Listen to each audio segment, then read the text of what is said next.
Chapter 15. The priests and Levites from all their districts throughout Israel sided with him. The Levites even abandoned their pasture lands and property and came to Judah and Jerusalem because Jeroboam and his sons had rejected them as priests of the Lord, when he appointed his own priests for the high places and for the goat and calf idols he had made. Those from every tribe of Israel who set their hearts on seeking the Lord, the God of Israel, followed the Levites to Jerusalem to offer sacrifices to the Lord, the God of their ancestors. They strengthened the kingdom of Judah and supported Rehoboam, son of Solomon, 3 years, following the ways of David and Solomon during this time. Rehoboam married Mahalath, who was the daughter of David's son Jeremoth, and of Abihail, the daughter of Jesse's son Eliab. She bore him sons, Jewish, Shemariah, and Zaham. Then he married Maacah, daughter of Absalom, who bore him Abijah, Attai, Ziza, and Shilemoth. Rehoboam loved Maacah, daughter of Absalom, more than any of his other wives and concubines. In all he had 18 wives and 60 concubines, 28 sons and 60 daughters. Rehoboam appointed Abijah, son of Maacah, as crown prince among his brothers in order to make him king. He acted wisely, dispersing some of his sons throughout the districts of Judah and Benjamin, and to all the fortified cities he gave them abundant provisions and took many wives for them. After Jeroboam's position as a king was established, and he had become strong, he and all Israel with him abandoned the law of the Lord, because they had been unfaithful to the Lord. Shishak, king of Egypt, attacked Jerusalem in the 5th year of King Rehoboam with 1,200 chariots and 60,000 horsemen, and the innumerable troops of Libyans, Sukites, and Cushites that came with him from Egypt. He captured the fortified cities of Judah and came as far as Jerusalem. Then the prophet Shemaiah came to Rehoboam and to the leaders of Judah who had assembled in Jerusalem for fear of Shishak, and he said to them, "This is what the Lord says, you have abandoned me, therefore I now abandon you to Shishak." The leaders of Israel and the king humbled themselves and said, "The Lord is just." When the Lord saw that they humbled themselves, this word of the Lord came to Shemaiah: "Since they have humbled themselves, I will not destroy them, but will soon give them deliverance. My wrath will not be poured out on Jerusalem through Shishak.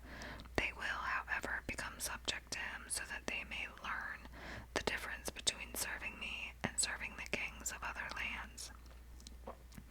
When Shishak, king of Egypt, attacked Jerusalem, he carried off the treasures of the temple of the Lord and the treasures of the royal palace. He took everything, including the gold shields Solomon had made. So King Rehoboam made bronze shields to replace them and assigned these to the commanders of the guard on duty at the entrance to the royal palace. Whenever the king went to the Lord's temple, the guards went with him, bearing the shields, and afterward they returned them to the guard room. Because Rehoboam humbled himself, the Lord's anger turned from him, and he was not totally destroyed. Indeed, there was some good in Judah. King Rehoboam established himself firmly in Jerusalem and continued as king. He was 41 years old when he became king, and he reigned 17 years in Jerusalem, the city of the Lord had chosen out of all the tribes of Israel in which to put his name. His mother's name was Naamah. She was an Ammonite. He did evil because he had not set his heart on seeking the Lord. As for the events of Rehoboam's reign from beginning to end, are they not written in the records of Shemaiah the prophet and of Iddo the seer that deal with the genealogies? There was continual warfare between Rehoboam and Jeroboam. Rehoboam rested with his years, and was buried in the city of David, and Abijah his son succeeded him as king. In the 18th year of the reign of Jeroboam, Abijah became king of Judah, and he reigned in Jerusalem 3 years. His mother's name was Amacah, a daughter of Uriel of Gibeah. There was war between Abijah and Jeroboam.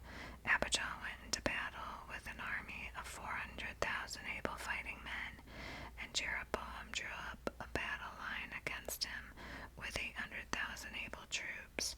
Abijah stood on Mount Semarim in the hill country of Ephraim and said, Jeroboam and all Israel, listen to me. Don't you know that the Lord, the God of Israel, has given the kingship of Israel to David and his descendants forever by covenant of salt? Yet Jeroboam, son of Nebat, an official of Solomon, son of David, rebelled against his master. Some worthless scoundrels gathered around him and opposed Rehoboam, son of Solomon, when he was young and indecisive and not strong enough to resist them. And now you plan to resist the kingdom of the Lord, which is in the hands of David's descendants. You are indeed a vast army, and have with you the golden calves that Jeroboam made to be your gods. But didn't you drive out the priests of the Lord, the sons of Aaron and the Levites, and make priests of your own, as the peoples of other lands do? Whoever comes to consecrate himself with a young bull and 7 rams may become a priest of what are not gods. As for us, the Lord is our God, and we have not forsaken him. The priests who serve the Lord are sons of Aaron, and the Levites assist them. Every morning and evening they present burnt offerings and fragrant incense to the Lord. They set out the bread on the ceremonially clean table, and light lamps on the gold lampstand every evening. We are observing the requirements of the Lord our God, but you have forsaken him. God is with us, he is our leader. His priests with their trumpets will sound the battle cry against you.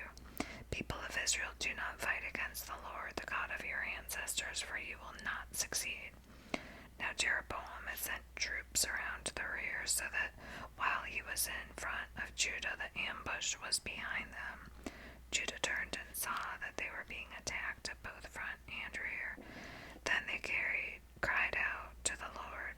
The priests blew their trumpets, and the men of Judah raised the battle cry. At the sound of their battle cry, God routed Jeroboam and all Israel before Abijah and Judah. The Israelites fled before Judah, and God delivered them into their hands. Abijah and his troops inflicted heavy losses on them, so that there were 500,000 casualties among Israel's able men. The Israelites were subdued on that occasion, and the people of Judah were victorious because they relied on the Lord, the God of their ancestors. Abijah pursued Jeroboam and took from him the towns of Bethel, Jeshanah, and Ephron, with their surrounding villages. Jeroboam did not regain power during the time of Abijah, and the Lord struck him down, and he died. But Abijah grew in strength. He married 14 wives and had 22 sons and 16 daughters.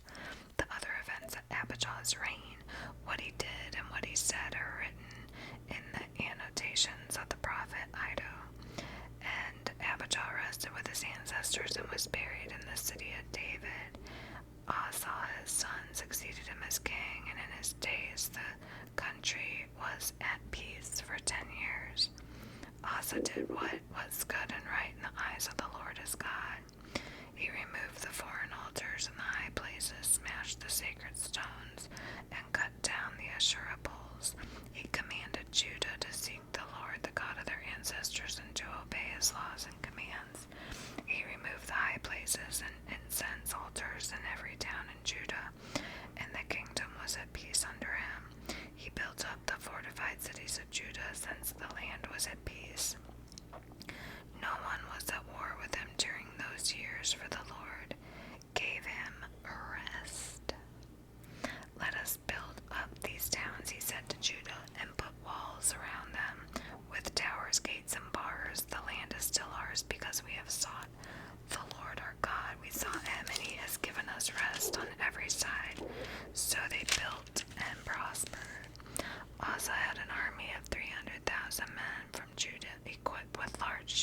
with spears, and 280,000 from Benjamin, armed with small shields and with bows.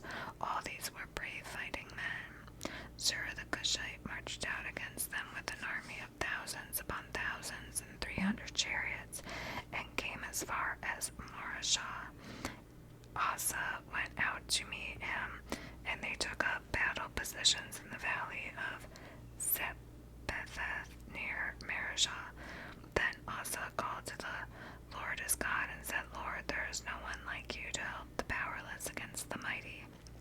Help us, Lord our God, for we rely on you, and in your name we have come against this vast army, Lord. You are our God. Do not let mere mortals prevail against you. The Lord struck down the Cushites before Asa and Judah. The Cushites fled, and Asa and his army pursued them as far as Gerar.